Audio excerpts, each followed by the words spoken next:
What it do, guys? It's D'Anthony here, man, aka Hood Scout, back again for another edition of the Hood Scout podcast.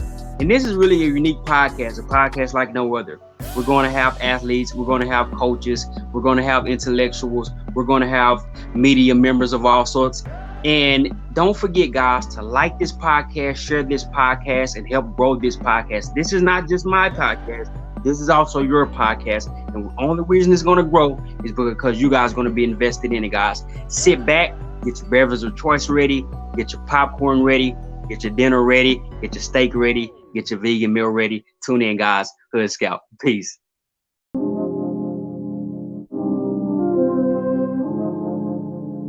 And I'm not knocking that. I know at one time the average black female, 18 to 35, spent, $124, $127 a month on clothes. So I'm not knocking that. All I'm saying, just be aware of the power that you have. Every other group does it. And they use that to go ahead and rise, among, the wealth gap and the wealth curve. It's not so much, in terms of millionaires. We focusing on millionaires and blah, blah, blah. But we need to focus not only in the middle class, but the upper middle class. Case in point. This is your case study. Pads down, pencils up. Okay, if you are on the top 1% of white America, that's minimum 8.3 million a year. If you are on the top 1% of black America, that's minimum $3.1 million a year. Then, when you go down, it gets even more stratified, more bifurcated when it goes down. Kimbro, what do you mean? Okay, if you are in the top 5% of black America, if you want to be in the top 5% earning power of black America, you ready for this? $350,000 a year. If you got $350,000 a year, boys and girls, you'll be in the top 5% of black America. Wow. Now, you ready for this? 30% of white America, $350,000 above. What's 5% of you is damn near 1/3 of white America. Wow. That's called stratified. And we got to focus in on the problem. When you look at all the different ethnic groups, once they escape poverty and go from poverty to middle class, to upward middle, to affluent, every other group, once they escape poverty, they never go back. Yeah. No one in the generation never goes back. Hey, what it do, everybody? Welcome back to another edition of the Hood Scout podcast. We're all over the place with this podcast. I might be talking to a college coach today, a trainer tomorrow, athlete one day, but business owner the next day. But today, I got someone that I have looked up to for a long time.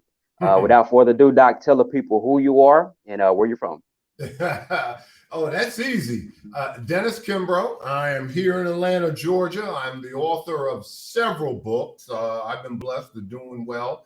All you got to do is Google me, and I guess what will immediately come to mind is Think and Grow Rich, Black Choice, What Makes the Great Great, The Wealth Choice, Daily Motivations, and the like. Great to be with the Hood Scout today. What are you doing with that Baylor hat on, son? Man, it's just a hat, but I got a few people down there at Baylor. I know a few people at Texas, a few people all over, man. So I've been blessed to know these people because, man, I'm from across the tracks, but God opened up doors like He did with this podcast. And I want to say this, Doc. Look at this. I don't know if you can see it. Do you know what this is? Oh, yeah. This is called The Wealth Choice by Dennis Kimbro. Doc, I was first introduced by a dear friend of mine. We started a nonprofit charity. We was about 23, 24 years old. You don't know what you're doing till you look back and say, man, we were doing that at that age. And he had a mentor who turned him on to Napoleon Hill. Yep. And it was Think and Grow Rich. And through that, I somehow came to you. And it was like divine intervention. And my background is in the radio station industry. And one of my dear mentors, Dr. Robert Ashley, had your book on his shelf. So he don't know this story. So whenever I would come in for the late night shift, I would go in his office. He had about 50 books, and I was maybe about 100. I would scan them. I took your book out, Doc, and I never gave it back to him. So I never gave it back to him, man. So I read your book, and I mean, just I'm one of those nerd type. I love the biographies. I love to think, how's the wealthy think? And I was so blessed by your book. And I want to ask this question: when you was writing these materials and these books, did you know that this was some important stuff? Did you feel that this was some groundbreaking stuff? Oh, without a doubt. I share the story that, uh, Infinite Intelligence, the design the creator, had his hand on my shoulder the entire time because my area of expertise and interest, it was close to this at college. And when I got my degree, I just wanted to fine tune. I went from nations to individuals. And I got to share the story that two factors immediately came into play. Number one, I read a book called The Achieving Society by David McClellan. And he was a Harvard professor for more than 20 years. And he said that every group, every culture, every race, every tribe, every ethnicity always has an individual that's going to supply the keys to success for future generations. So when it came to Black America, there was no book, no volume for future generations. So I said, And then number two, okay, so there I am. I was the first African-American male in the rotational program of SmithKline and French Pharmaceuticals when I got my doctorate, okay? So it was a rotational program. The first couple of years, they had me in manufacturing. Then they said, okay, Dennis, we're going to send you out in the field. The goal is to be a district sales manager, get you some marketing and sales and this, that, and everything. So there I am in a doctor's office, pulling up an old copy of Time magazine that profiled Martin Luther King in the Montgomery bus boycott. And not only did they profile Dr. King, they said at the time he led the 1955 bus boycott, there were only 5 Black millionaires in the United States, and gave and supplied the names. That's all I needed, my brother. Back then, of course, there was no internet, no Google. When you wanted to find out who these 5 individuals were, you had to go to one of the better university libraries. And that's exactly what I did. So you had a gap in the literature. Here's a guy saying every group, every culture, every race has somebody say, young man, young woman, here's the book, here's the keys to success. All right, so where's Black America? Now you have, all right, you want to do this? Here are the 5 individuals. So what I did, I asked them all for interviews. And I got interviews of everyone. And here's the key. 4 out of the 5 were still living. Can you believe that? Woo! Profiled in 55. Okay, 1955. Here we are talking 1981. 31, 55 to 1981. And come on, man. That's all I'm saying. Wow, man. So John Johnson of Ebony Magazine, he was still with us. I interviewed him twice. Went up to Chicago, blah, blah, blah. Went over to Alabama, A.G. Gaston. A.G. Gaston is savings and loan insurance. Spent a better part of a day with him over there. T.M. Alexander, right here in Atlanta. On a Saturday, on one Saturday, I spent the better part of a day in his condo, just like I'm talking to you, but live in person at his kitchen table. And this guy is telling me everything. Went up to Chicago, S.B. Fuller. As you might know, he's the dean of Black entrepreneurs. There would be no John Johnson. There would be no George Johnson. There would be no Ed Gardner. There would be none of them if it weren't for S.B. Fuller. Well, the only one who wasn't with us was Charles Clinton Spaulding in Raleigh-Durham, North Carolina Mutual Insurance Company. So he had made his transition, but I interviewed family members. I interviewed business partners. I interviewed employees, trying to wrap my mind around his thinking, his mindset, and the like. So when I got that, I was well on my way. I pulled out a sheet of legal paper, wrote down 50 names, interviewed them, wrote down more names, interviewed them, wrote down even more names. So I basically got to the point where both my wife and my future editor of the book, okay, enough is enough, you proved your point. And the rest of it. But out of all the interviews I had enough interviews for not one book, but for 3 books, and never told the same story twice. I was on a recent podcast and I said, man, don't you know I interviewed some folks and I never shared this story. I said, like who? Condoleezza Rice. Who else? Walter Turnbull, founder of the Harlem Boys Choir. So I was just rattling off, man, I got to share these stories of these individuals because they gave me time and they were heavy hitters and still heavy hitters.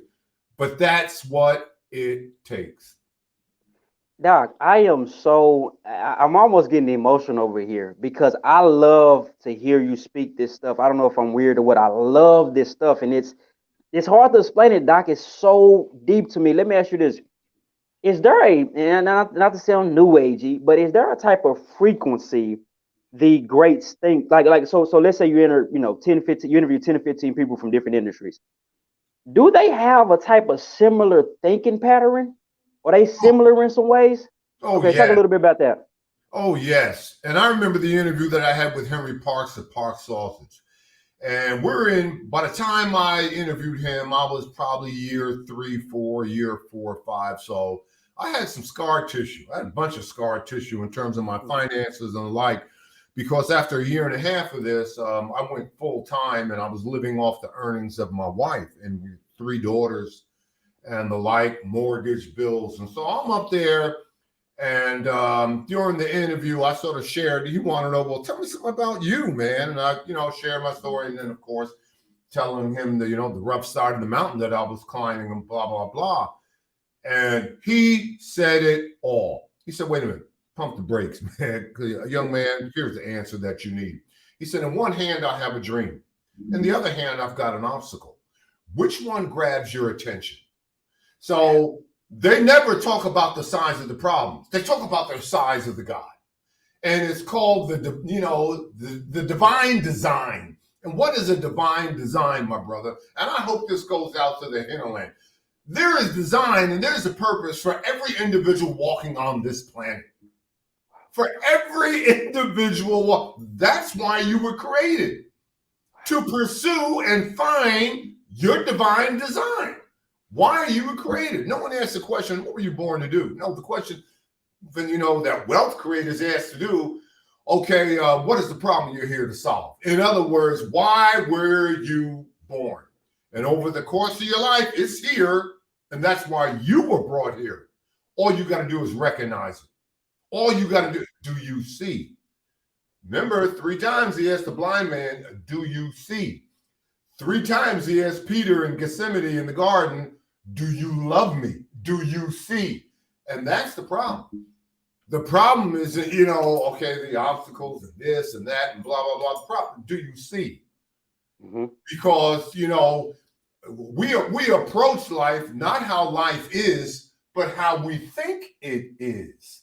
Yep. If you got a mindset of hatred and despondency and despair, well, what type of life do you think you're going to live? But if you have a mindset of joyous and abundance, and no matter where I turn, prosperity is there.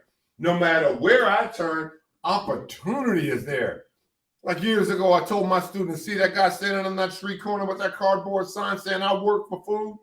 He said he got the same opportunity. Bill Gates got the same opportunity. Steve Jobs got the same opportunity. Tyler Perry, Oprah Winfrey. And my students, wave up, come on, Dr. Kimbro, get real. I am real. Because anybody can wow the customer. Anybody can give more than what is expected, more than what is required. If you do everything that you're supposed to do, just like everybody else, well, what do you get? You get a paycheck. But if you go above and beyond what you're called to do, if you are passionate about what you're doing, what do you get? Well, you get more opportunity. Wow.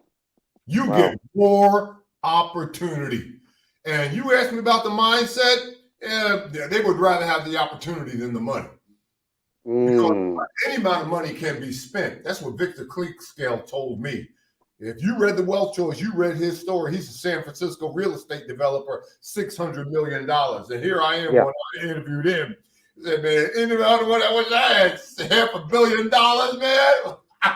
man. He said, man, any amount of money can be spent. You talk about athletes, particularly black athletes, some 60% of them If they haven't declared bankruptcy, they at least consider it.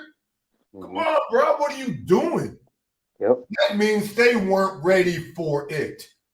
Wow. That's what Jim Rohn was talking about. It's more important the becoming than the actual receiving. Because if I gave you $1 million in the lottery and you'd have $1 million mindset, here today, gone tomorrow. Yep. But look at my mama. My mother had a 7th grade education, but she could make a dime do the work of $1. She had the mindset for it. Wow. She had the mindset for it.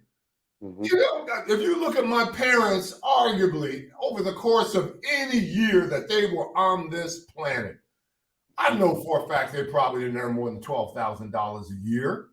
Mm-hmm. But sent 2 boys to college. Wow. One got his doctorate. Wow. From one of the top 10 universities in the country. Wow. And when I was at Northwestern, man, in 1975, what was that? What was the tuition? $14,000, $15,000 a year? Oh my God. I remember when I crossed over into my fraternity and I called home and I said, Mom, I'm about to join the fraternity and I need $50, for, initiation. She said, I wish I had $50. Where am I going to get that type of money from? Wow. This game is about mindset, Black America. You're the 16th wealthiest country on the face of the earth. My God, Lord of heavenly hosts, what more do you want? But you don't know the value of your money. And that's not me. That's what W.B. Du Bois was telling you in 1897. The man and woman who won't control his or her finances won't control anything else. That's what Du Bois was saying. All right. So let's take a deep dive. What is he really saying? If you don't care about the money in your pocket, bang, I got my billfold. I got to run some errands. Whatever you do, do not show my 3 granddaughters that. That's funny, Doc. That's funny. They got speed down, bro. They got my second oldest, man. She called me up and said, Granddaddy, could I have a stimulus? I said, baby, how she learn about the stimulus? I said, let me pull out my cell phone. Gotta give my granddaughter a stimulus. I said, that's funny. Stimulus 2 weeks ago. What'd you do with it? Not the stimulus. Wow. She calls it, man. And the other one calls it, Granddaddy, can I get a love offering? They love offering. They got the buzzwords. They know they say it to make you give it. You can't tell them no when they say it like that. Wow. But what the boys were saying, if you don't care about the money in your pocket, you don't care about anything else. Yeah.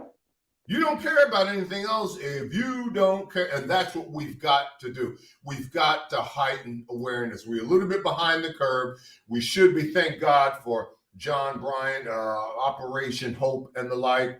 And that's what Lincoln was trying to do when he created the Black Bank, with, Freedom's Bank. I mean, wow. Trying to heighten your awareness of wealth.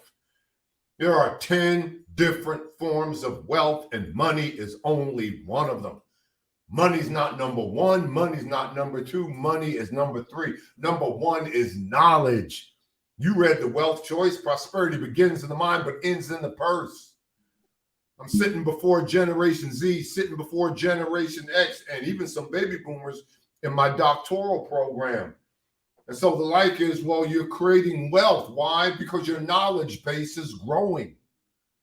Your knowledge base is growing. Number 2 is your work, your ethic, your work ethic. And what's another phrase for work? Your value add. How you add value, I go above and beyond. And there they are. They asked Disney and they asked Phil Knight and they asked Steve Jobs the same 3 questions. Aren't your prices elevated?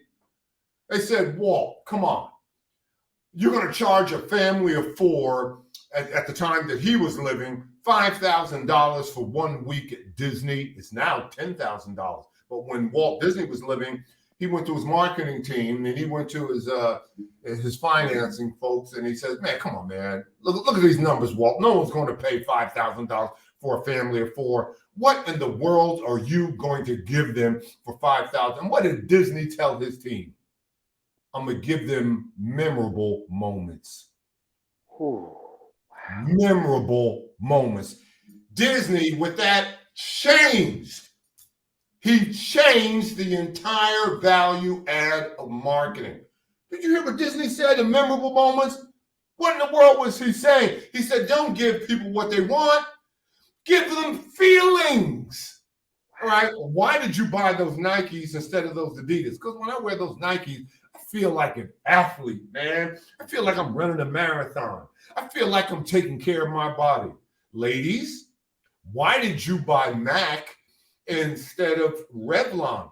Well, when I wear MAC cosmetics, I feel fierce. I feel like I'm confident. I feel like I'm in control. Okay.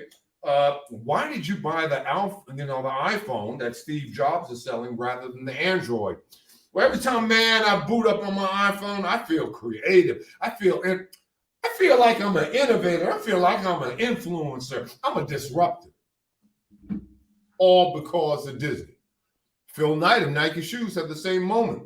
1984, when he comes out with the first Air Jordans. Okay, what are you going to sell these Air Jordans for?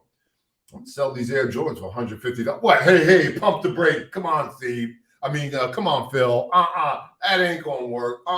No, you asked me, and I'm going to tell you, what am I going to pay $150 for gym shoes? Why in the world are you going to do that? And what was Phil Knight's response? Well, if Coco Chanel can sell a bottle of perfume for $125, I can at least sell these quote unquote gym shoes for $150. Wow. The value add through creativity, the second form of wealth, and money's number 3. We don't have time for the whole dissertation, but number 10 is confidence and charisma. Confidence and charisma. What did Dion say? When you look good, you play good. And when you play good, what are they going to do? They're going to pay good. Mm-hmm. Man, go get a damn suit. Go get a suit. Don't make the mistake that Jay-Z and all his buddies made, until they met Warren Buffett. Warren Buffett told Jay-Z, you'd be created for a lot more deals if you take off those baggy t-shirts and baggy jeans so people can take you seriously. Next thing you know, Jay-Z looked like he just stepped out of Brooks Brothers. Mm-hmm. But he wasn't ready for it. Mm-hmm. When the student is ready, the teacher appears. Wow. Doc, I don't know you say we don't got time, but I was just see that you got so much knowledge that you could carry this thing. I be having so many questions. I'm like, Doc, he got so much knowledge and wisdom, he can carry this conversation. So I was like, keep going down the list. I want to hear these nuggets. I believe this interview is going to go far and wide. And if it reaches one person, we did our job. I want to talk about 2 things. We're going to kind of pivot and reverse a little bit. And I've heard this story 1,000 times, but I got to be mindful of those who may have just now heard of you. So I want you to speak of that time when you first got started. I know you had to fly up north. I want you to talk about that story. And then I want you to talk about some of those giants you talked to and what you know. Because you said, I got stories that I never told. I would love to hear some of those stories right here on this podcast, Doc. Wow, that's a great question. Sure, without a doubt. Oh, yeah. When I got the phone call from W. Clement Stone, out of the blue. But as you know, with the universe, nothing is out of the blue. It's always been in your mind. What you want wants you. Did you hear what I said out there in the hinterland? Whatever you're searching for wants you. Okay, what did Jesus say? Why are you looking for the living among the dead? Whatever you're going to, it's going towards you. So I got the phone call, young man, we heard about you, W. Clement Stone, Napoleon Hill's business partner. When can you come to Chicago? I would like to meet you. 2 weeks later, me and my wife fly up there. She waits in the rent-a-car right there, outskirts of Chicago, downtown Chicago. W. Clement Stone, palatial offices, surrounded by his lieutenants, and there I am, seated with him at his huge mahogany desk. And then he just said it to me. He said, young man, you're not the first person going around the country interviewing successful African Americans. And I looked around and I said, anybody else on here doing that? And I said, you're kidding. And I said, who else is doing this? Reach across the credenza, pulled out the last 100 pages, which is in the back section of my study back there, of Napoleon Hill. Napoleon Hill was attempting to write a Black version of his all-time classic, published in 1937, Think and Grow Rich. Now, okay, so when I met him, that was 1984 that I met, 1986 that I met W. Clement Stone, November 4th, 1986. And so he said, I got a proposition for you. And I said, what is that, Mr. Stone? We want you to finish, complete, and update this book. And by then I was working on What Makes the Great Great. I placed so much passion, heart, and muscle into that book. It was basically my life.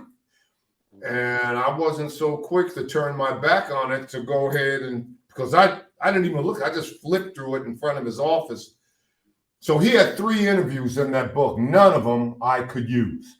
He had interviewed Ralph Bunche, who was Undersecretary of the United Nations at the time. He had interviewed a gentleman by the name of James Brown, not the singer and dancer. He was the founder and CEO of Crusader Life Insurance in Kansas City, Missouri. So I couldn't use any of his interviews. So, you know, I waffled in front of him, and I don't know if W. Clement Stone appreciated, you know, my somewhat ambivalence, but I was given a long, hard look, and I said, okay. I said, if I did do it, I need some type of financial help. I need some type of financial support.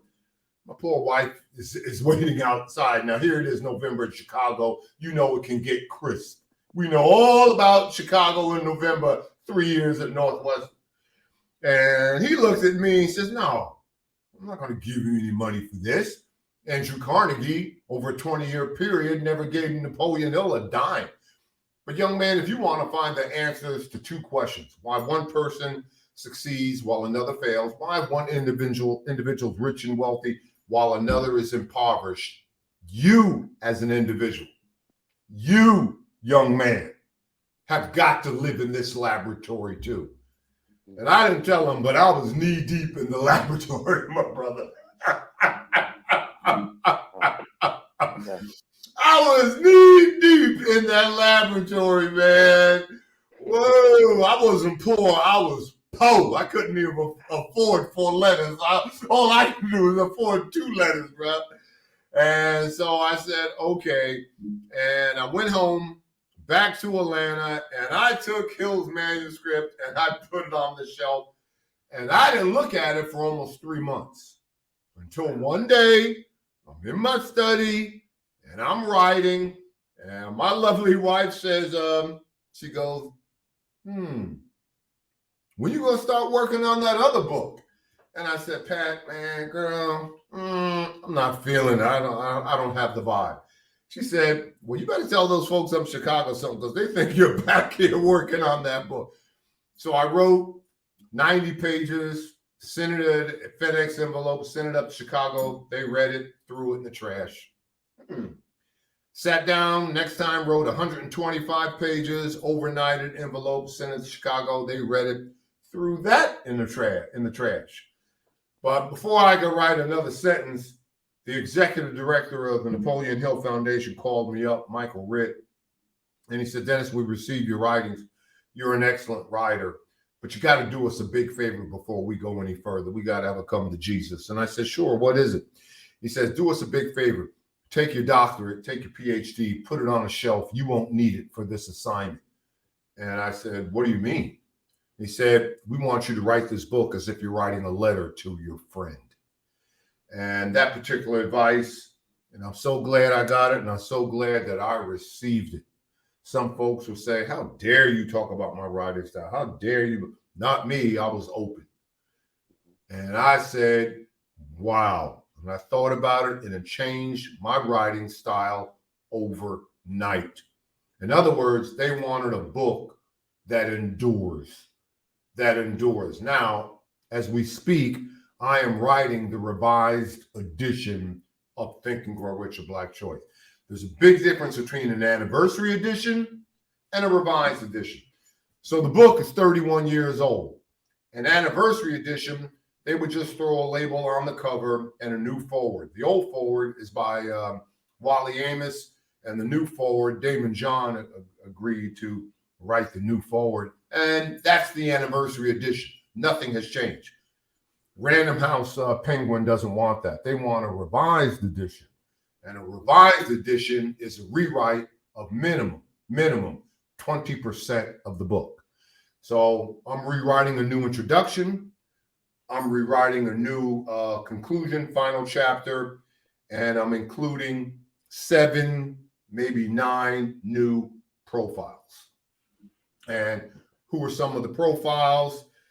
Of course, Neil deGrasse, the Black physicist, Bubba Wallace, the race car driver, Robert Smith, Black America's wealthiest. Those are some of the individuals in the new edition. So I'm excited and look for a release, I guess, the latter part of 2023. But the book has a life of its own, and I have no problem, none, still telling people to go read it because I know where our mindset should be. I know where it should be. We should be a lot further along. Listen, I know that we have climbed the rough side of the mountain. I know there is no group that has an inkling of the nonsense and the continuous, steady, constant drip of racist discrimination, BS, every single day. I know that. Am I saying, that racism is going to stop and discrimination is going to end? And ladies, racism and sexism is going to stop for you? No. All I'm saying that has never stopped the man or woman on the move. It has never stopped the man or woman on the move. There's 2 choices, as I tell you. You can accept the circumstances as they are, or you can take the responsibility to change them. Take the latter approach. And this is the book to help you take the latter approach. And that's what they look for in us. They won't tell you. I mean, society won't tell you that they're in love with Black culture. They are in love. They won't tell you that. That's what the war in Ukraine is about. Putin knows if he doesn't do anything, we're about to lose our culture. Because when you look at Ukraine, all you got to do is cut on the evening news. All right. So they interview, a native and inhabitant in Ukraine. And they're my age. They're a baby boomer. And what do they need? They need a translator. But when they interview Generation Z, Generation X, a young millennial in Ukraine, that man or woman, that boy or girl, they speak perfect English. Why? Because they're in love with your culture. They've been listening to your music. They've been watching your videos. And he knows he's about to lose it, man. Because with that culture comes freedom. Comes freedom. And when I say freedom, we're talking about a political landscape. But I'm talking a higher form of freedom. Do whatever you want to do. Where you stand on your creative stage of life. This is what I want to do. Freedom in all aspects of life. And anybody who blocks that form of freedom, well, they won't be around much longer. They won't be around much longer. Now, I'm not talking politics, all right? But if I look at, and I stand in front of Generation Z twice a week. Every Tuesday and Thursday, I'm in the pit. They're business students, but I'm in the pit with Generation Z, Generation X, and millennials in my doctoral class, all right? So what do they want? Regardless of politics. I don't care if they're a young Republican, aspiring Republican, or a young Democrat, or an independent. There are 5 boxes, if you're going to reach them, that you have got to check off. Number 1, the environment. They are all concerned about this one earth that we have. And if you aren't in tune with the environment, you've lost them. You hear that? Number 1, the environment. Number 2, they want to work in a diverse environment. They want all colors. They want the genders. Okay, they want the genders. And it's not a question of, love. It's, who they love and how they love. They don't want you to be involved with that. Let you be you. Be your authentic self. Number 3, get rid of that student loan debt. Get rid of the debt. All right? The average student, I don't care whether it's a PWI or HBCU, coming out right now, $24,000 in student loan debt. So you look at Biden. Biden doesn't have a choice. Now, he has a choice. All right. When you look at the economy, all right, you're in a business school class now. When you look at the economy is made of 11 sectors. Mm-hmm. Don't have time to go on the 11 sectors, but let me throw some of the sectors. Education is a sector. Technology is a sector. Construction is a sector. Housing is a sector. Whether energy is a sector and the like. So let's look at housing. So Biden says, man, I don't have a choice when it comes to housing. Why? Mm-hmm. The quickest way for me to lose the housing, if all these millennials are saying, if I got rid of student loan debt, what was the first thing you would do if you didn't have to pay that monthly student loan? I'd buy a house. Whoa, man. So if I want housing to thrive, I got to dump the debt. I got to dump it. I don't have a choice, man. They're telling you what they would do with it. So get rid of student loan debt. Number 4, they want income equality. Why? Because there's more women than men. Right now, there's not a state in the nation that'll pay my 3 daughters and my 3 granddaughters what I earn on a dollar-for-dollar basis. The highest they will make is 86 to 88 cents. And who's going to make that? White females. The lowest that they will make is 68 to 75 cents per dollar. And who's going to earn that? Black females. Well, this group, Generation Z, Generation X, and Millennials, dump it. We don't want any inequality. Dollar for dollar, my brother. So those are the 4 boxes right there. And what is number 5? Universal health care. Universal health care. You go to the United Nations, right now there are 196 countries that belong to the UN. All but 30 of them are democracies. Well, what do those 165 democracies have in common? Number 1, a program for the aged, elderly. Number 2, adequate schools to educate their children. And number 3, universal health care. And those are the 5 boxes. So if you don't check those boxes, you're not going to win. Now, on the political side, that's where Biden, say whatever you want to say about Biden. My thinking is, look, I'm an old fart. I tell my students all the time, I got a conservative side to me, man. So, I mean, you guys, you're energetic, you're vibrant, you playing with house money, let's go. Let's pop the bottles. What do my boys say? Yeah, Patron on ice, stacks on deck, T.I. Yeah. Can you believe I got T.I. to speak in my class? I told my daughter, Dad, what you doing getting T.I. in your class, man? Wow. Doc, hold on, I gotta stop you, Doc. When you be dropping these jails, man, I be just wanting to ask. I want to open up your brain and get more of them, man. What you could, and I gotta stop you because this is some good stuff, y'all. Y'all are in class for free, so y'all need to drop a donation for me and Dr. Kimbro. Doc, let me ask you this: what did some of those guys say in class? And the only reason I know because I study you, and I know you had Matumbo, you had a couple others. Talk a little bit about that. Go a little bit about that. What did T.I. say? What did some of those guys say when they came and talked to your class? Oh man, they just come and they just bring it. And really, I started going global with that because at my MBA class, I came up with this idea, take a millionaire to lunch. Actually, it was my wife's idea and a few other folks. And she said, man, you ought to bring, some of the folks you interviewed in the class. And I said, Pat, that's a great idea, man. And so I got a sponsor, for the lunch. And I was doing it like every 3 weeks at the MBA level. Well, at the undergrad level, because I got 50 million students, I couldn't do it all the time because the sponsorship for the lunch and this, that, and everything. So I would make sure that I would close out that academic year with it.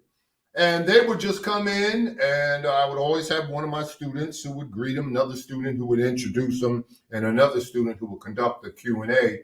And I said, you just come in, break bread with us, and tell my kids what they need to know. Mm-hmm. I had, and arguably, I had over the course that I've done this, more than 60. And I only had like maybe maybe 2 or 3 repeats because they've been so good. Well, I had the owner, Edwin Peskowitz, the owner of the Hawks and the owner of the Thrashers hockey team.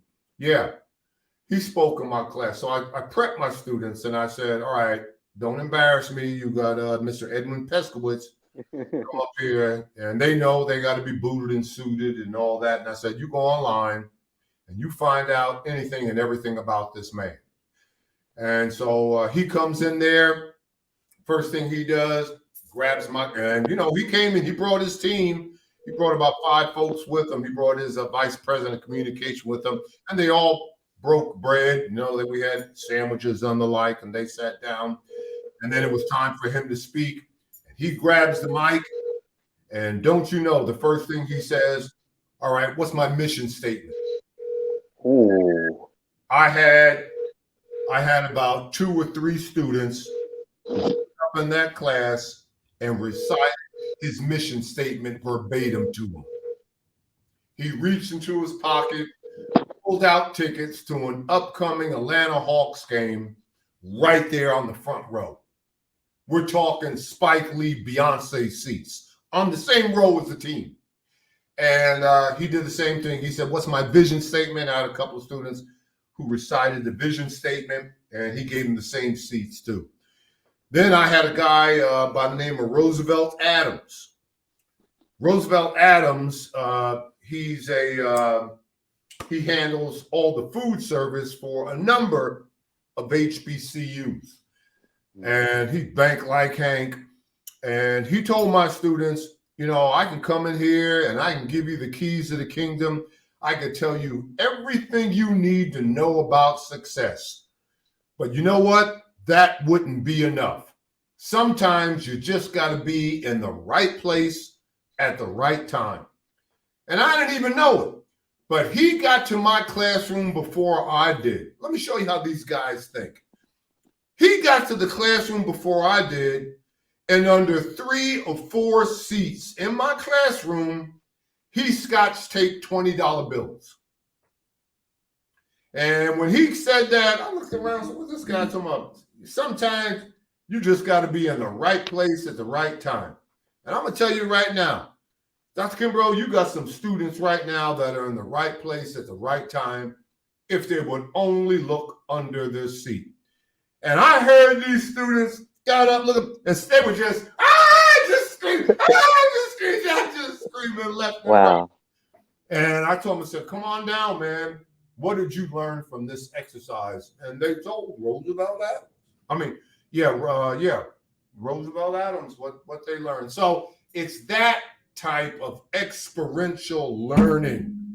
Mm-hmm. Experiential learning. And just like Mutombo, he said, I played 14 years in the NBA. Yeah, and I still got about the bulk of my earnings with me. And he said, some of my teammates aren't doing well. They call me the first time, I give them money. But they call me the second time, I don't give them money, I give them a book. As a matter of fact, Dr. Kimbro, I give them your book because many times that has been the hook. When I hear that these guys have read my book, I call them up and I said, look, man, all right, so you read, that's how I got hold of Steve Harvey when the place where my wife was getting her hairstyle, the receptionist, the owner came and introduced my wife to the receptionist and said, her husband is, you may have heard of her husband. And so, as soon as I got here, Mr. Harvey gave me your husband's book and told me to read. I said, my wife came home and told me this story. I said, what? And I got on the phone and I said, God, come speak to my students. All right, so you got the book. Now and sometimes I got to shame the hip hoppers. Like CI, come on, man, they worship you guys and you won't come back. No, I'm not having it. Get in here. And so, but arguably, one of the better ones, they were all great, was Janetta Patton, Usher Raymond's mother. And, you know, during the Q&A, one of my students says, what's the toughest thing you've ever done? And Usher's mother said, the toughest thing I've ever done? She said, yeah, what's the toughest thing you've ever done? And she said, learning to be the only Black female in a room of wealthy white males. Case in point, she said, every contract that my son has signed, I negotiated, including part ownership of the Cleveland Cavaliers. Yep. Negotiation 101. There are 6 different forms of negotiation, and number 6 is always win-win. You win-win or you walk away. And what do we mean by walk away? It's called the law of non-resistance. What's the most powerful element in the world? The most powerful element in the world is water, because water is completely non-resistant. Water seeks its own level. You can splash water, you can step on water, but that one slow drop of water will wear away a rock, will wear away cement. That constant, steady drop. So you do the same thing. You be non-resistant. If it's not for you. Now, what is the number one form of resistance? Win-lose. And you are going to see win-lose right now, okay? The Cabo Six. Those individuals who went to Mexico with their girlfriend and for some indiscretion, which is utter nonsense. They asked me, Dr. Kimbro, if you were with them, what would you tell them? Fear not. The highest form is love. What can we learn from that young girl at the University of Kentucky who was the dorm director, and that white student comes in there inebriated, drunk, and 50 million times calls her the N-word and the B-word. And what did that young child do? She did nothing. She said, no, I'm sorry, and just kept doing blah, blah, blah, and this, that, and everything. Well, the pushback that she received and her mother received, you know, you should have done something. You should have fought back and blah, blah, blah. Well, that child did fight back. Because she was fighting back with love, you didn't recognize it. You wanted her to fight back with her fists. You wanted her to fight back with her words. You wanted to go ahead and grab something and hit her. But she was fighting back. That's how love fights back. And that was the most powerful weapon that she could ever use. Why? Because it changed that school. It changed the University of Kentucky. It changed the University of Kentucky. Well, that's what the Cabo Six got to do. Now, what will the prosecutors do when they get them all here in the United States? They're going to use the number one form of negotiation, which is lose-win. They're going to take all 6, place them in 6 different rooms, and they're the prosecutors going to come into all 6, and the first words out of the prosecutor's mouth is, you know, your buddy is over there in the other room singing like Patti LaBelle, singing like Luther Vandross, saying it was all your idea, that you were the mastermind behind this. And that Cabo Six person's going to say, she's lying. That wasn't my idea. It was her idea. And the only reason why I came down here because they just wanted me to video it. But that's what's going to happen. Turn to love. Turn to love. Well, my brother. Well, yeah, we're going to get ready to wrap it up, Doc. 45 minutes in. I want you to end with this, Doc. Tell the people all of your books, name them again, and where they can pick them up at. And I want you to do something else. Give the viewers 2 people to study, 2 people to go look up and read about. So give the name of your books and give people 2 people to look up, and we'll wrap it up. And I'll thank you, Doc. Wow. Okay. Think and Grow Rich, a Black choice. What makes the great, the wealth choice. Daily motivations for African American success, and what keeps me standing. And in terms, you can go to any bookstore, your local black bookstore or Barnes & Noble, Amazon. I am blessed they are doing well. Two people that you need to look up to and take a hard look at right now. I am a big metaphysical and into metaphysics and the like. So I like Neil deGrasse and the like, and I also like Florence Scovel Shinn. So those are two individuals. Now, if you're looking for African Americans, Robert Smith. If you're looking for Melody Hobson with Ariel Capital Management, of course, Damon John, had a great interview with Damon John and the like. So, but I guess the underlying premise is that you read, that you study, and that you grow. That is a part of your Father's business. Again, Jesus has been missing for several days, and when they finally got a hold of him and said, Jesus, where in the world have you been? You've been missing. People have been looking for you. Don't you know we've been worried about you? And what was his reply? What was his retort? Wait a minute. You were worried about me? You're looking for me? You knew where I was all the time. I'm about my Father's business. Well, what is your Father's business? Your Father's business is growth. Your Father's business is development. Your Father's business is studying. Your Father's business is being better today than you were yesterday. Your most prolific scholar, W.B. Du Bois, what would he say upon walking into his classroom at Atlanta University? Paideia, paideia, paideia, always paideia. Well, what in the world is paideia? It is the Greek term for knowledge. It is the Greek term for learning. It is the Greek term for wisdom. It is the Greek term for education. It is the Greek term for understanding. Read, study, grow, develop. That's all. That's Dr. Kimbro, and there you are. That is all right, Doc. Global Classroom. Look for the Global Classroom every day. That's good stuff, Doc. Thank you so much. Take care. Signing off. Have a good one. God bless. I love you, my brother. Hang in there. Okay. Take care. Love you too, Doc.